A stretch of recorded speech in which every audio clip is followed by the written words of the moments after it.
we have some people here today. I will take it. So today we are starting off with the comeback protocol. This is version 2.0. We've already done the first run of this earlier this year, and we are restarting it, relaunching it. This is 2.0. We will begin by, what do you see on the screen? That's a very beautifully cut diamond, right? And we have, at least my whole life, I've heard diamonds are a girl's best friend, right? But that's not it. We also are told to evaluate, to assess or examine a diamond. We have 4 C's, right? So these 4 C's are cuts, clarity, color, and carats. We're all so familiar with these. We all, since we've been girls, we've heard about this. Someone's getting married, someone's getting engaged. We talk about the diamonds. It's everywhere in our world, right? Might be a little nervous this morning, but powering through. Okay, so welcome, everyone. I am Pritha Pathak, and this is day 1 of the Comeback Protocol 2.0. Now, this isn't just a program. This is a blueprint for women who are ready to restart, pivot, or rise higher than ever before. A little bit about me. I've been blabbering for a while without direction because we started a little bit late. It threw me. But here I am. I started my career as a French tutor. I made my way into IT as a business analyst. Then I shifted into automation testing, and now I'm a software engineer. Along the way, I've had to learn, unlearn, and relearn so many things. And now I've led GenAI trainings. I've designed APIs, platforms, and now I've also mentored women in tech. So as you can see, these are so many things, right? And I started as a French tutor. But that's the truth, right? My journey has not been linear. I've had career gaps. I've had to start over more than once, twice. I don't even know. I have hit rock bottom so many times. And that's exactly why I created the Comeback Protocol, and now the Comeback Protocol 2.0. Because, like I said, I've moved from different roles, different industries, and I've had to make a comeback so many times. And it was not luck, right? It's strategy. Learning how to be resilience and learning to make a comeback, it is a skill and it is a strategy. And that's why I designed this. When we launched the first edition earlier this year, at the end of it, I don't know, Avneet, if you've counted this or if you've seen it, during the Her Rising, the nominations, right? I was going through my stats. We had, I think, almost near to 3,000 registrations. And I was like blown away. What? So I felt like, okay, this is some sort of movement that's happening on Herky, the whole platform, right? It's about getting women back into the workforce with clarity, confidence, and community. So with the Comeback Protocol 2.0, I wanted to go bigger, a little bit different. I wanted to push myself. So here I have 10 days. 10 days of evaluation. So I'm really packing in the content. So 10 days of morning masterclasses and evening labs. This is designed not just to inspire, but to equip all the women, all the attendees with tools, strategies, and a crystal clear roadmap for your own comeback. So now, without any further ado, we will start by introducing 2 incredible women like yourselves, Karina and Karishma. Fantastic names, I know. So here's Karina. I love her blouse. It's a beautiful color. So we're going to talk about Karina first. She is a mid-level software engineer. She is craving, like yearning for a leadership role, right? But she is feeling stuck. Have you ever felt like you're capable of so much more, but your path seems unclear? Because that's really what Karina is facing. She has been told repeatedly that she needs more experience, she needs more certifications. And now she's beginning to feel frustrated. She is beginning to feel overlooked, right? this is where, at this point, she's also experiencing a bit of imposter syndrome, making her doubt her own abilities, her own credentials, and her own hard work. So Karina's story is familiar to me, and I'm sure it resonates with a lot of women. It's about wanting advancement in our careers, in our lives, but feeling trapped by circumstances which may be beyond our control. So it's not just about gaining experience, it's also about finding ways to demonstrate, to showcase the leadership potential that she already possesses, right? She knows she has the qualities. So this is Karina. And then we have Karishma. She is a former marketing manager. She's returning from a 4-year career break. Now she feels somewhat lost. She is trying to apply. She is, looking at all of these new job descriptions. It's been 4 years. A lot can and does change in 4 years. So she feels invisible. She feels out of step even. She struggles with outdated skills. And she keeps hearing from hiring managers, from recruiters, that she's not the right fit, even for some roles that she feels and knows she might be overqualified for. But here she is hearing that, no, you're not the one. So the 4 C's of diamonds, to me, we are all diamonds, and we also need to think about our 4 C's. However, our first C, cut, is a little different. It's about trimming the noise and focusing on what matters, right? Let's take a moment to acknowledge the overwhelming landscape, right? The skills landscape in our professional journeys right now. There are so many things to learn, right? Coursera, I get like 3-4 emails just from Coursera and Udemy every day saying, hey, so and so a new course has been launched. Some course has been updated. There's this bundle of skills, this, that.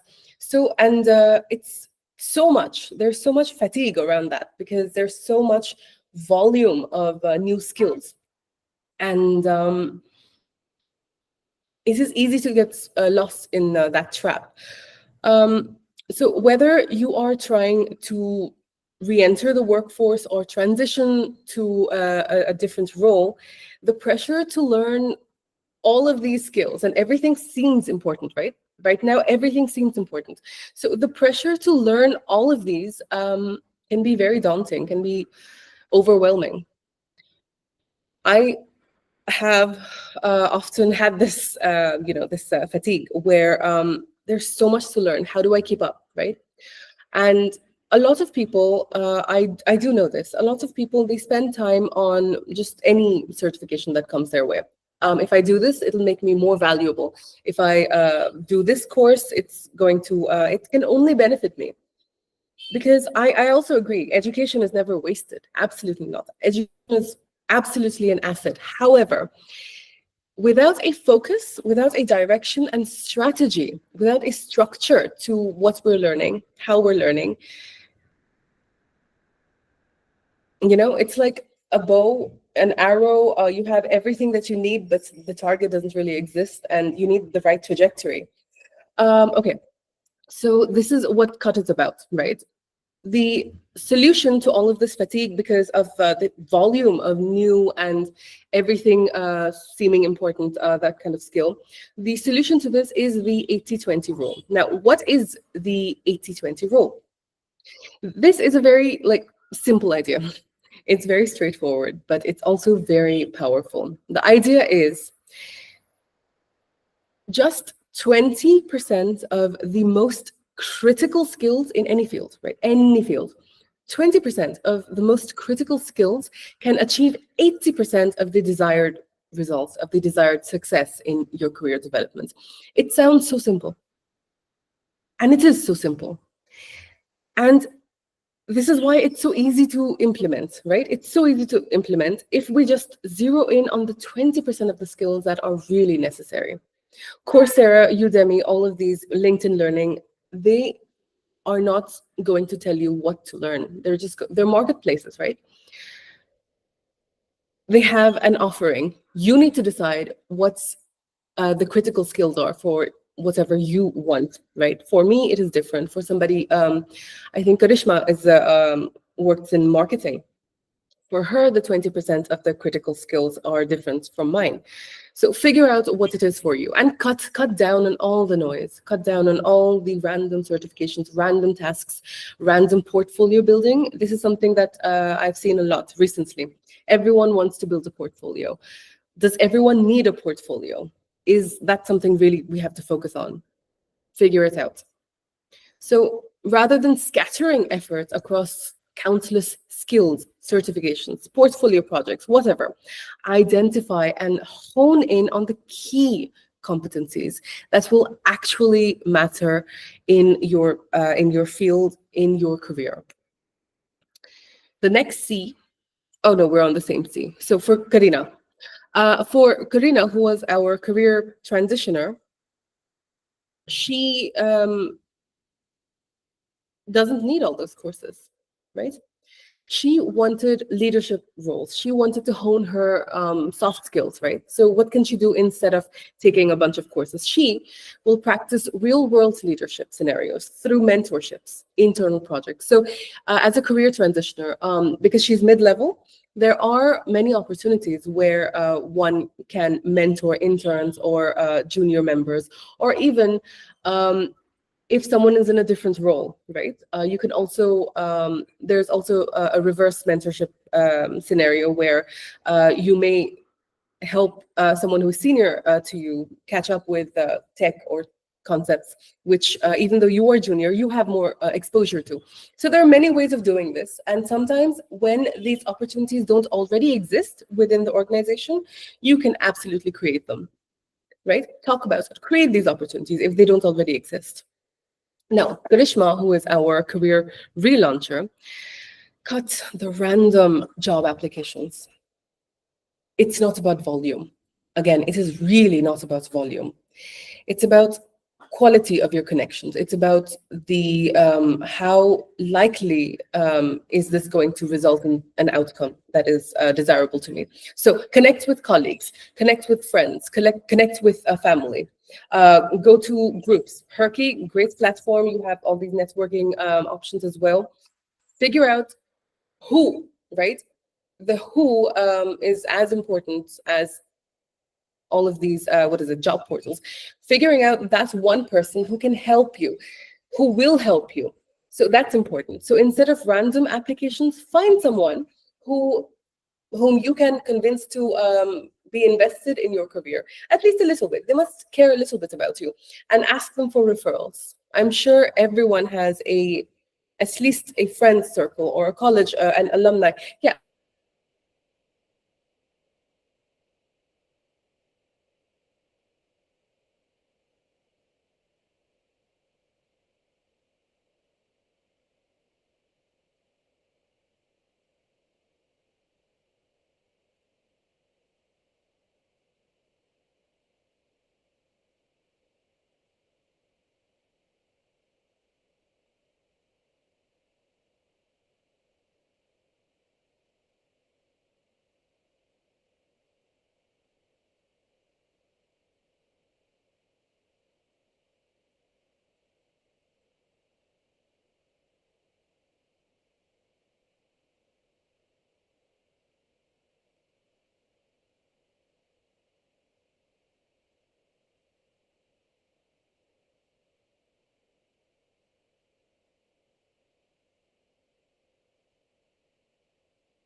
I'm sorry, did I get disconnected and not notice? Yes, you got connected. I'm on, I'll tell you what, I am right now on slide number 11. What was the last thing you guys saw? Um, you were talking something about 20% Okay. getting the 20% of the most crucial skills will give you 80% of the results, right? I'm glad that you remember and you're helping me with this. Okay. thank Oh you. my God. So, how strange, no? I'm having some issues with this one, I guess. All right, where are we? Okay, so we are now on clarity. Ooh. Hang on. We have done the 80-20 rule. Fantastic. Let's restart with clarity. All right. Screen is here. I'm on mute. Fine. Great. So, clarity. I want a better job, but I don't know where to start. I'm applying, but I don't know what role actually fits me, right?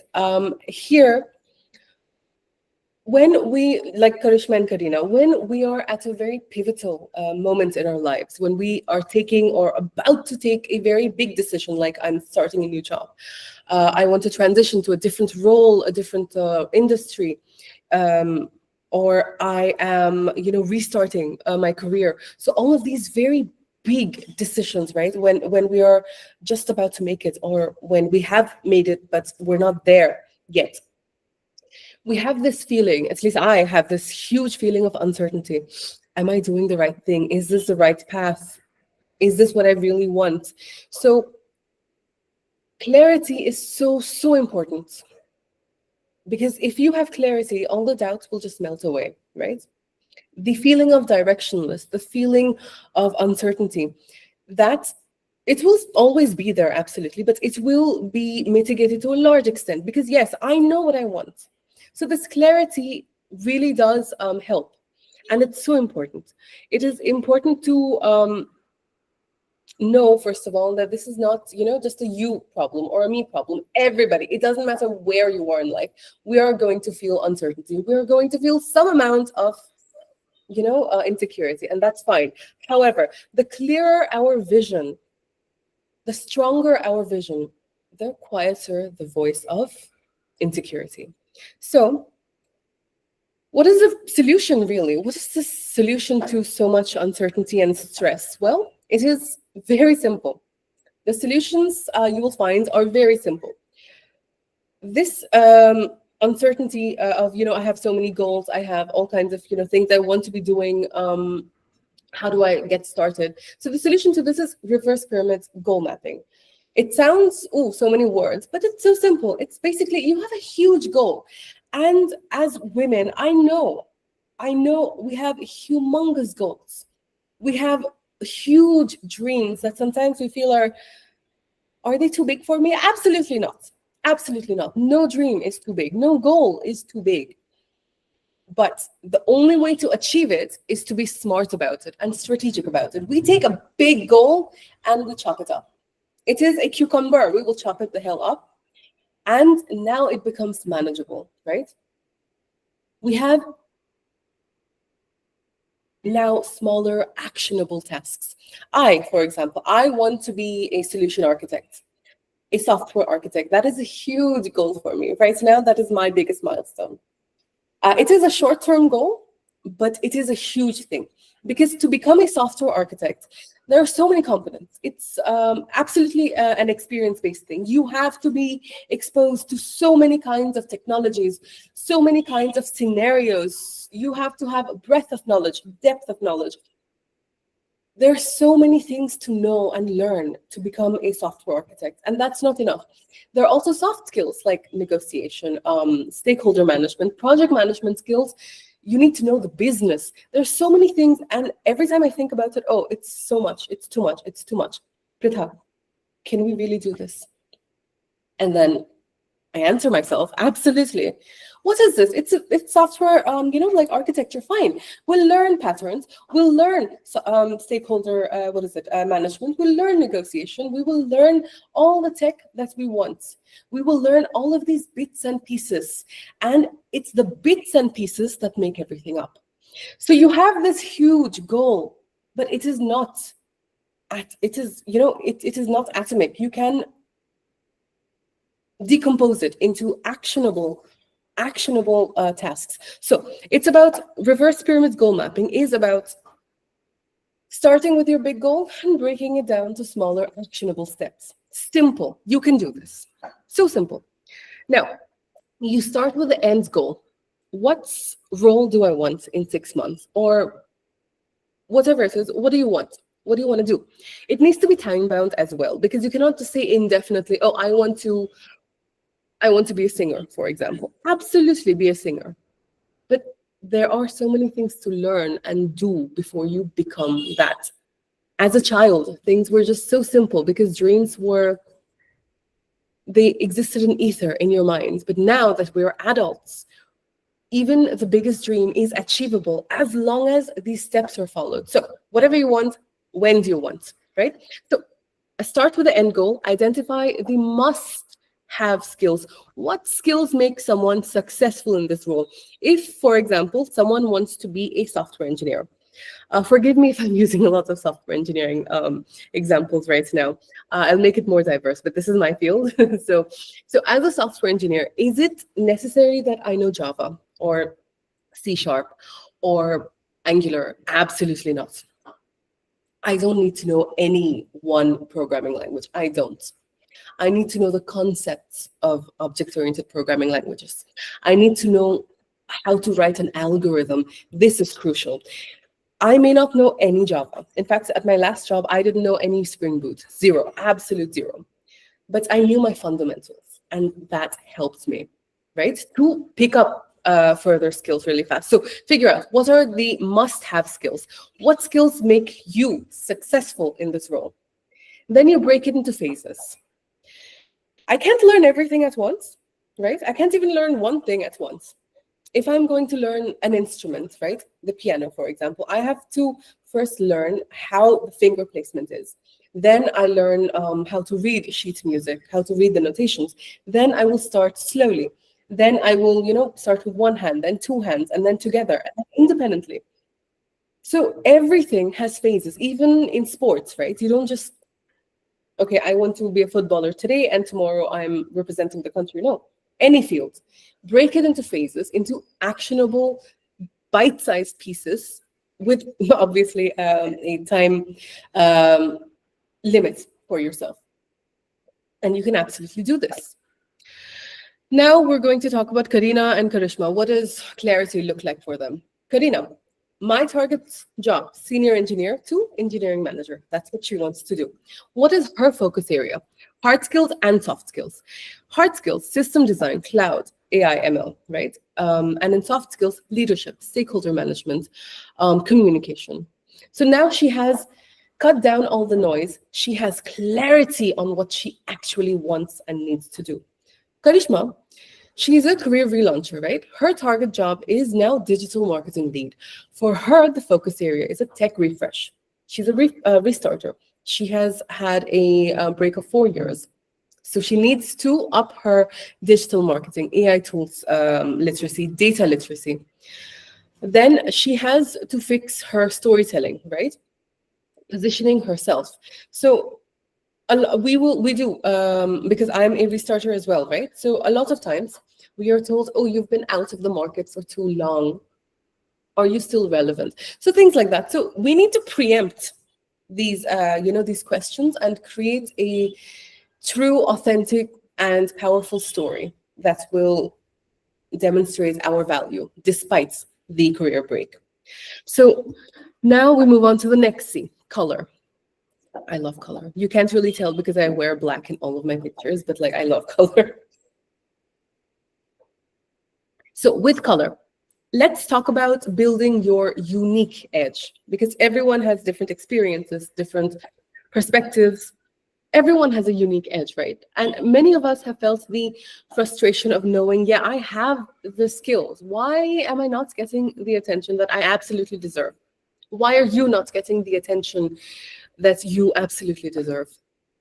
So you have the skills, I have the skills, but recruiters aren't noticing me, or I don't know how to showcase my expertise. So this can feel very disheartening. Like, I've worked so hard for so long on so many things, but it's not working out. Why can't people see?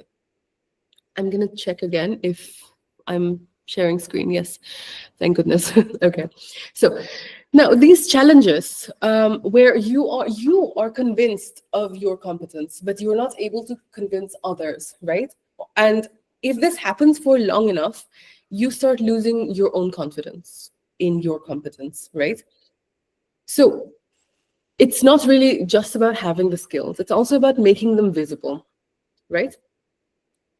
What is the solution to this? Again, even this solution is super simple. We learn, we apply, we share. Simple. We learn, we apply, and then we share. Okay? It's simple.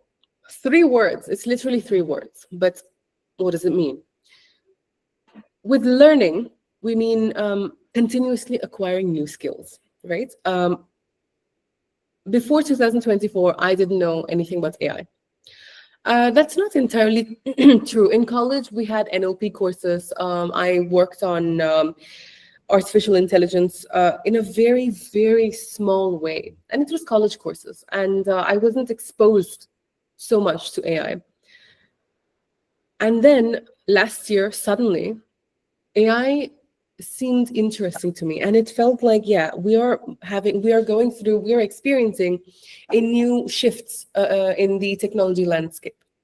And I felt like, yeah, I need to learn this. I need to figure this out. I need to learn this.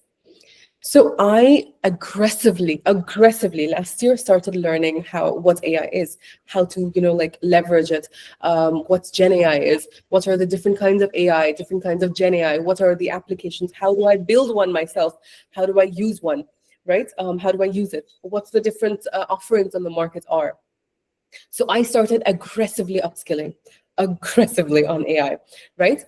And this year, I was able to put myself in such a position of expertise. Not great, absolutely not great. It's just been 1 year, right? So I have positioned myself in such a way that I am still ahead of several people who just do not have that exposure. So I have learned, and I have applied, and I have begun talking about it. I have also empowered and enabled other people. My colleagues, for example, as of today, I have trained 400 people on AI and Gen AI and how to use it as in different roles. For example, as a project manager, how can you use it? As a someone from senior leadership, how can you use it? As someone who is a junior developer, how can you use it? So as a business analyst, how can you use it? So in many ways, you can use the same technology.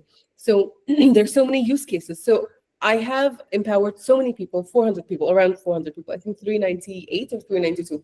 So I'm going to say 400. So all of this happened because I aggressively upskilled, I learned, I applied, and then I shared. If you don't know that I know this, then why would you listen to me? Or how would you know to listen to me, right? It is my job to showcase myself. It is my job to learn. It is my job to apply. And it is my job to share, because presentation is so important. So important. So important.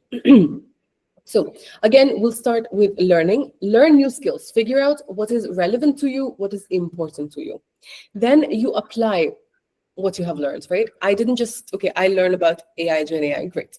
No, I apply it. I find use cases. I join hackathons. I create teams. I talk about it. So that's apply. Then the third, and I'm going to say equally important, is showcasing that, yeah, you know this. Now, for Karina, what does it look like? So she, again, is our career transitioner. She uses lunch breaks. for 15 minutes, like system design practice. She posts, so once she learns, and obviously she's going to apply it in her job, you have to. And then she posts her own insights on LinkedIn. What does this do? It attracts recruiters, right? As a career relauncher for Karishma, she will dedicate Sunday mornings to learning AI tools for marketing. And once she learns, she applies these to small use cases, or not even small use cases. And then she shares these on LinkedIn, becomes a thought leader in her in her space, and attracts recruiters. Now, carrots, increase your value. Has anyone here felt underpaid? Because I feel this all the time. So yeah, I feel underpaid. I've heard a lot of women say this. In fact, the day before yesterday, I had a call with an old colleague, and they were discussing pay. Right, we don't work together anymore, so. And a lot of women, a lot of people feel underpaid, undervalued, right? But what do you do about it? Nothing. Because you don't know how to ask for a raise. You don't know how to position yourself for that better paying role, right? So it is important to recognize these feelings. When you feel like this, when you feel like, okay, I am underpaid, it means you, first of all, subconsciously, you are already acknowledging your own sense of worth. That, yeah, I'm better than this. I deserve more than this. And you absolutely are better. And you absolutely do deserve more. So these feelings start, and they become the core, the kernel, and the first step towards making a change, right? So, like I said, all of these feelings that we're talking about today, these uncertainty, and then this feeling of neglect, or feeling overlooked, feeling like you're not valued enough, all of these feelings, they are the spark, right, that enables you to come out of that comfort zone. They are the spark that are the embers, the beginnings of making a big life decision. So these feelings are so important to nurture. They're so important to acknowledge, first of all, recognize these feelings, right? Ever if you're feeling overlooked or undervalued, or like you're stuck, these are very important to acknowledge and do something about it, right? So many people are in a similar situation. You are not alone, right? Now, we need to think about what actions we can do about these feelings, because it's not nice having these feelings, right? Uncertainty, overwhelm. So what do you do about it? So identifying the issue is crucial, but taking steps to resolve it are this is even more important to do. So what is the solution? And our solutions are, this is not very simple, okay? We've had so many problems, like 3 major problems, and we've discussed the solutions, and the solutions have been easy. But this is not a simple solution, right? It's a multi-phase solution. So first of all, to increase your value, right, you need to quantify your value. What have you done that saved time, increased revenue, or improved efficiency, right? How have you optimized some system, some process? That is your value. And you need to have numbers. You need to have metrics. That is quantifying your value. Next. Okay, you know what your value is. Fine. Who cares? How do you make people care about your value? You package it nicely, right? You update it. You update your resume. You update your LinkedIn. You pack your resume and your LinkedIn with so much value that recruiters, hiring managers cannot deny that, oh, Pritha, you are not experienced enough, or, oh, Pritha, you've had so much of a break. How will you come back? You're not, you're not there yet. You have to make your resume and your LinkedIn so concrete and so solid with, expressing and showcasing your value that no one will have the opportunity to say, no, this person, I'm not convinced, right? So you package it well. Then now, once you have quantified your value and you have learned to demonstrate, to present it, you must negotiate. How do you negotiate? How do you negotiate? Figure out the landscape, figure out what is the going rate, figure out what your skills are worth, figure out what city you live in, what is the general salary range. Be armed with as much research as possible. Like I said, education never goes to waste. Educate yourself on market trends, on market values, on your value, right? Educate yourself, and then you negotiate. What does this look like for Karina and Karishma? Now, Karina, who is a career transitioner, her highlights are, let's say, reduce server downtime by 40%, right? That's a big deal. That's a big deal. So she successfully reduced server downtime by 40%. This accomplishment will justify her readiness for a leadership role, because this demonstrates her ability to deliver tangible results, right? Now we look at Karishma, who is a career relauncher. By showcasing how she boosted organic traffic by 30%, she has now positioned herself as a top candidate. This concrete achievement not only highlights her capability, but also underscores her potential to future employers, right? So these examples illustrate the power of quantifying your achievements. Then when you effectively highlight your contributions, your impact, that's how you elevate your professional profile, right?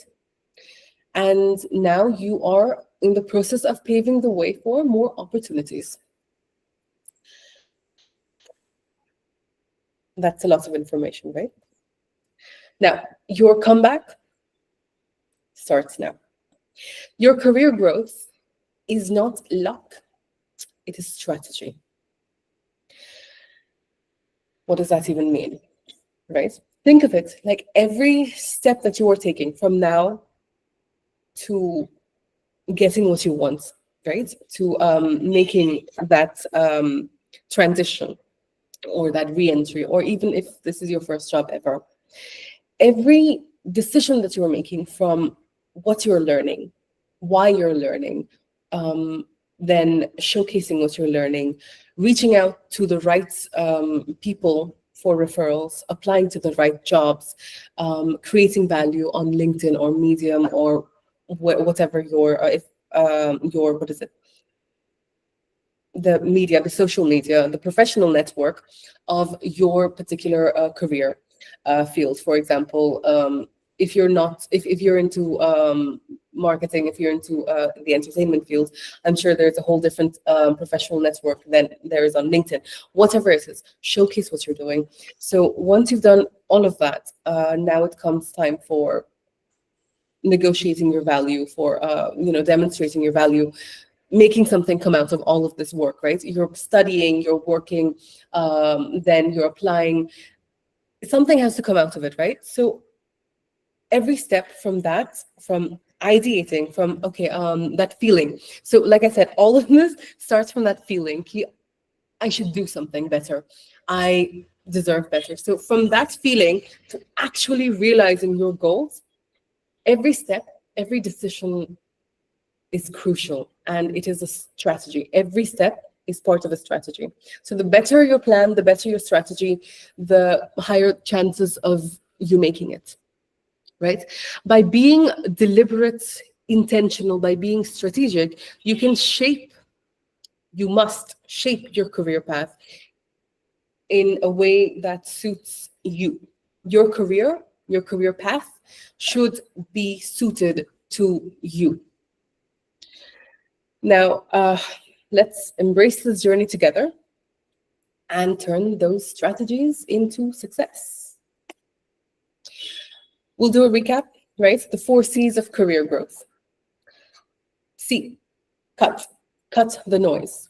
Focus on high value tasks, right? Focus on high value tasks. 2, clarity. Get clarity on your dream role. Get clarity on the key skills. Then add color to your profile. Add color to your personality. Get noticed. What is your unique edge? Then increase your carrot. Know your value. If you don't know your value, you cannot negotiate. So you must know your value, know where you are, right? And then we can negotiate. Now,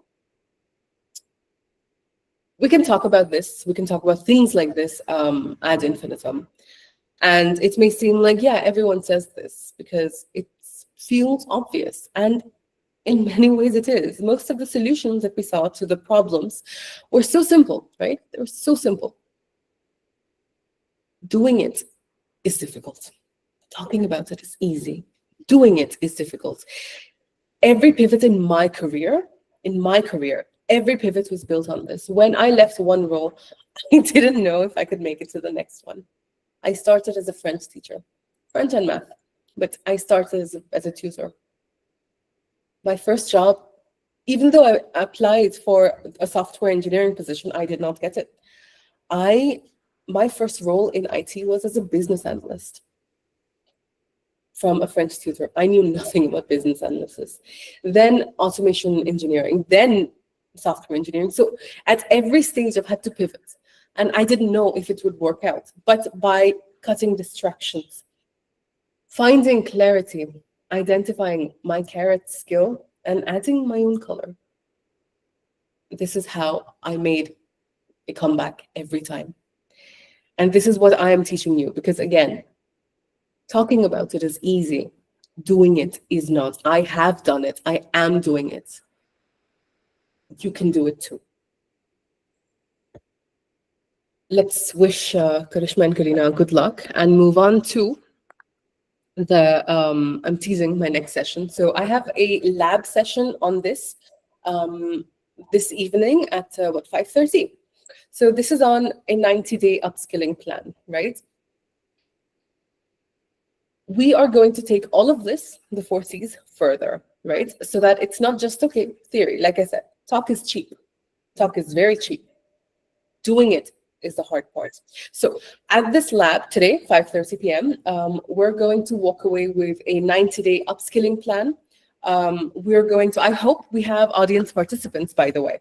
We're going to have worksheets. We're going to have a practical session where we take people from the audience and you tell me about your goals and we will create a 90-day map for you, right? So that these ideas that you have, these big goals, we'll do the reverse pyramid, goal setting, and then we'll do the 80-20 rule. We'll see how all of these 4 C's, the problems and solutions associated with it, how we can use these to create an actionable 90-day plan, right?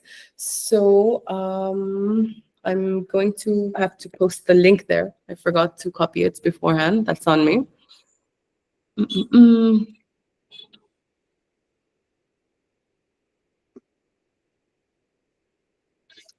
Okay, so yeah, that's what we have. This is something I'm looking forward to doing, the practical session. And yeah, so for all of these sessions for 10 days, the comeback protocol 2.0, we are going to have morning sessions and evening labs, right? So I'm super excited about it. This is the link to that. Where is the chat window? Here it is. So this is happening today, 5:30 p.m.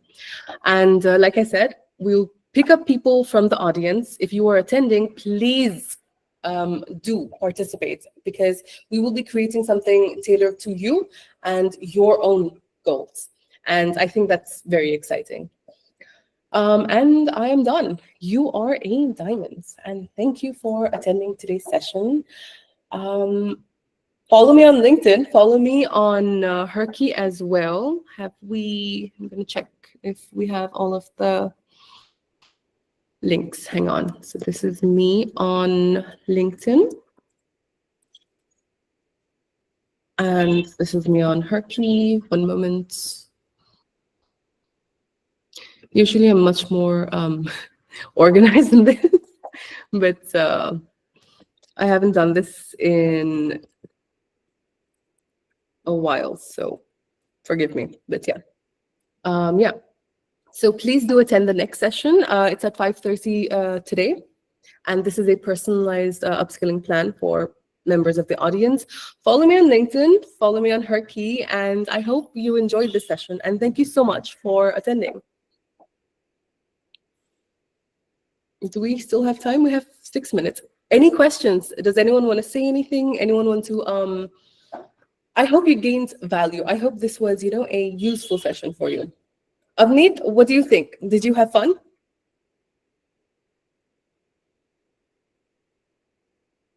Absolutely, Pritha. I mean, like all sessions hosted by you have been really, really intriguing and very fun loving. So thank you so much for doing this. I'm sharing the session which is at 5 p.m. also. So just allow me a minute, please. I'll put the link right here for you guys. Oh, I put the link. Yeah. So the 90-day upskilling thing, that's for 5 p.m. today. ये श्वेता थी, इसको इतना entertain कर रही थी मैं, nonsense she Jesus Shweta Anant Narayan.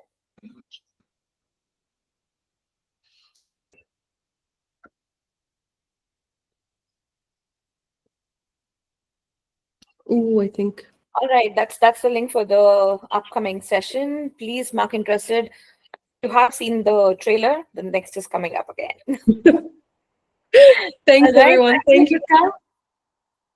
Thank you so much, everyone. Have a great day ahead. Bye-bye.